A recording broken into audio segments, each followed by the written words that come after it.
Hello दोस्तों, welcome back to my new video. सबसे पहले डिस्क्लेमर देना चाहूँगा कि इस वीडियो को प्योरली एजुकेशनल पर्पस के लिए ही रिकॉर्ड कर रहा हूँ। मैं कोई भी बाई या सेल का रिकमेंडेशन इस वीडियो के माध्यम से मैं आप लोगों को नहीं दे रहा हूँ।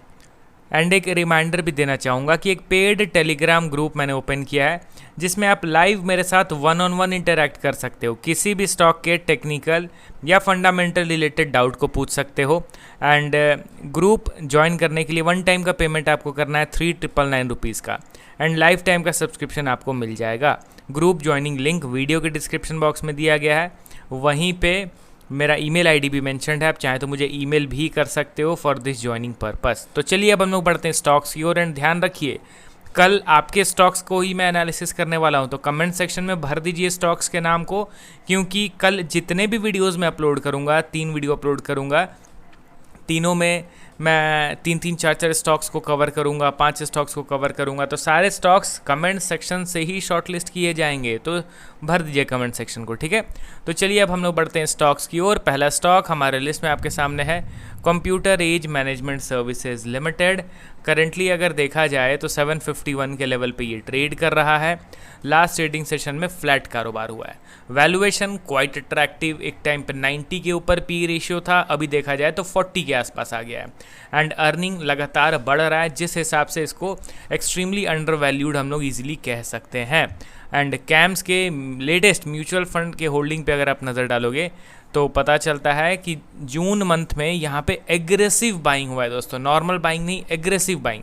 Approx 26 lakh shares, 26 lakh shares 98,000, मतलब कि approx 27 lakh shares net buy किया गया है म्यूचुअल फंड्स के द्वारा। तो ऑब्वियसली बहुत ही ज़बरदस्त बाइंग हमें देखने को मिल रहा है, जिसमें सबसे बड़ा बायर और सेलर के बीच का डिफरेंस आपको बहुत बड़ा दिखेगा।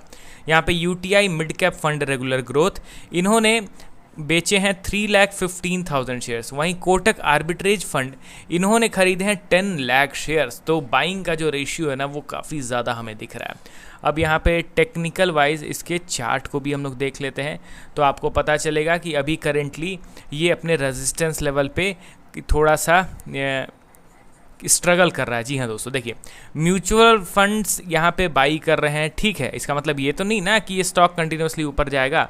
आपको अनेक स्टॉक्स मिल जाएंगे, एग्जांपल के तौर पे आप जाके देख लो इन्फोसिस के शेयर होल्डिंग पैटर्न को, आप एफएल इंडिया के शेयर होल्डिंग पैटर्न को देख लो, या फिर आप जाके बजाज फाइनेंस के शेयर होल्डिंग पैटर्न को देख लो, ग्लैंड फार्मा, कैंपस एक्टिवेयर, अनेक स्टॉक्स आपको मिल जाएंगे जहाँ पे big players are buying these particular stocks. But वो स्टॉक ऊपर नहीं जा रहे हैं। आप समझने की कोशिश कीजिए कि वो जो शेयर होल्डिंग पैटर्न में आपको इन्वेस्टमेंट दिख रहा है, बिग प्लेयर्स का जो बाइंग दिख रहा है, वो ये नहीं बताता है कि स्टॉक अब यहाँ से ऊपर जाएगा या नीचे गिरेगा, समझ रहे हो ना। तो उस बेसिस पे आप किसी स्टॉक को मत जज कर लीजिएगा कि नहीं भाई, हाँ वो लॉन्ग टर्म इन्वेस्टर्स के लिए बेहतर बात है, वो एक होप देता है, वो एक कॉन्फिडेंस देता है कि नहीं भाई स्टॉक अंडर परफॉर्म कर रहा है, स्टिल बड़े players are continuously adding these shares, मतलब कि कुछ बढ़िया है। यहाँ पे हम लोगों को कॉन्फिडेंस बूस्ट होता है, ठीक है। कैंपस एक्टिवेयर एट द एंड स्टॉक ऊपर उठेगा या नीचे गिरेगा, वो तो आपको टेक्निकल ही बताएगा। एंड यहाँ पे कैम्स के अगर आप टेक्निकल चार्ट को देखोगे तो ये अभी अपने रेजिस्टेंस लेवल पे ट्रेड कर रहा है। यहाँ पे ये अपने एम पैटर्न के सपोर्ट लेवल पे आ चुका है। ध्यान रखिए, कितना ही स्टॉक बुलिश क्यों ना हो, एम पैटर्न का अगर इनकेस ब्रेकडाउन होता है तो with in few days easily ये सपोर्ट लेवल पे आता हुआ आराम से हम लोगों को देखने को मिल जाएगा। तो ये हम लोगों को न्यूट्रल माइंडसेट रखना है। बिग प्लेयर्स का इन्वेस्टमेंट बढ़ रहा है, स्टिल हम लोग न्यूट्रल रहना पसंद करेंगे। एंड यहाँ पे अगर इनके सपोर्ट का ब्रेकडाउन हुआ तो फिर हम लोग को ये चीज़ मानना होगा कि नहीं भाई अब ये स्टॉक नीचे गिरेगा, ठीक है ना। कभी भी बायस्ड व्यू नहीं रखना, स्पेशली स्टॉक मार्केट में, चाहे आप लॉन्ग टर्म इन्वेस्टमेंट कर रहे हो या फिर शॉर्ट टर्म इन्वेस्टमेंट कर रहे हो। तो यहाँ पे ध्यान लेके चलना है। कैम्स के स्टॉक में थोड़ा सा हम लोग अलर्ट रहना पसंद करेंगे। अब बढ़ते हैं हम लोग अगले स्टॉक की ओर। हमारे लिस्ट में आपके सामने है बजाज फाइनेंस लिमिटेड। ऑलरेडी ये स्टॉक तो अंडर वैल्यूड है ही, एक्सट्रीमली अंडर वैल्यूड। यहाँ पे अगर आप इसके पी रेशियो को देखोगे तो ऑल टाइम लो पे चल रहा है, अर्निंग ऑल टाइम हाई पे चल रहा है। प्लस आप देखोगे तो लास्ट ट्रेडिंग सेशन में 1.8% का माइनर तेज़ी हम लोगों ने देख लिया। एंड अगर आप इनके म्यूचुअल फंड के होल्डिंग्स पे नज़र डालोगे तो हमें क्या पता चलता है, चलिए एक बार इसको मैं ओपन करता हूँ।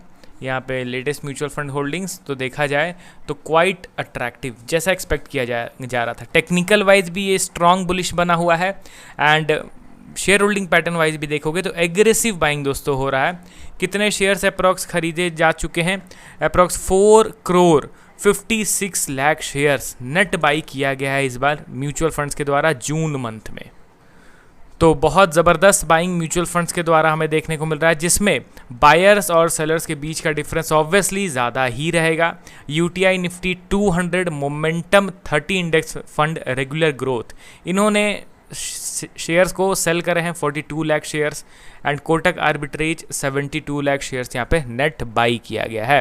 तो ओवरऑल पोजीशन ज़बरदस्त बिल्डअप हो रहा है बड़े प्लेयर्स का यहाँ पे। एंड टेक्निकली भी अगर देखा जाए तो मल्टी ईयर रेजिस्टेंस लेवल का तो स्टॉक ने ब्रेकआउट कर ही दिया एंड अभी ये पीक लेवल पे ट्रेड कर रहा है। ऐसा नहीं है कि मैं अभी अपना पॉइंट ऑफ व्यू रख रहा हूँ, ये पॉइंट ऑफ व्यू मेरा पिछले कुछ वीक से सेम यही रह रहा है कि स्टॉक बुलिश है। अप्स एंड डाउन्स भले ही देखने को मिलेंगे but at the and technical जिस तरीके का बना हुआ है स्टॉक ऊपर की ओर जाने का ही प्रॉपर संकेत दे रहा है। अभी भी वही स्टांस मेरा रहेगा इस स्टॉक को लेके, ठीक है। बजाज फाइनेंस में जिस हिसाब से अभी वैल्यूएशन चल रहा है, जिस हिसाब से इसने मल्टीपल रेजिस्टेंस का ब्रेकआउट दिया है, उस हिसाब से तेज़ी अभी तक हमें देखने को नहीं मिली है, ठीक है। अब चलिए बढ़ते हैं हम लोग अगले और लास्ट स्टॉक की ओर। हमारे लिस्ट में आपके सामने है एस्ट्रल लिमिटेड। करंटली देखा जाए तो 1378 के लेवल पे ट्रेड कर रहा है। हाल इसका थोड़ा सा भी बुरा हो गया टेक्निकल वाइज, स्पेशली अगर देखा जाए तो। मैं जब टेक्निकल पार्ट में जाऊंगा तब आपको बताऊंगा। अभी हम लोग डायरेक्टली इनके म्यूचुअल फंड होल्डिंग्स पे नज़र डालते हैं। तो यहाँ पे मैं ओपन करता हूँ एस्ट्रल लिमिटेड एंड अगर देखा जाए monthly share holdings, monthly mutual fund holdings तो quite positive 6,57,000 shares net buy किया गया है म्यूचुअल फंड्स के द्वारा एंड पिछले मंथ भी अप्रॉक्स 8 लाख शेयर्स खरीदे गए थे। एंड अब टेक्निकल वाइज अगर देखा जाए तो एक स्ट्रॉन्ग बेस स्टॉक बना रहा था एंड उस बेस के बाद यहाँ पे एक अच्छा खासा गैप डाउन हो गया, सेलिंग भी आया 12-13% का एक दिन में। Why? Because of demerger news.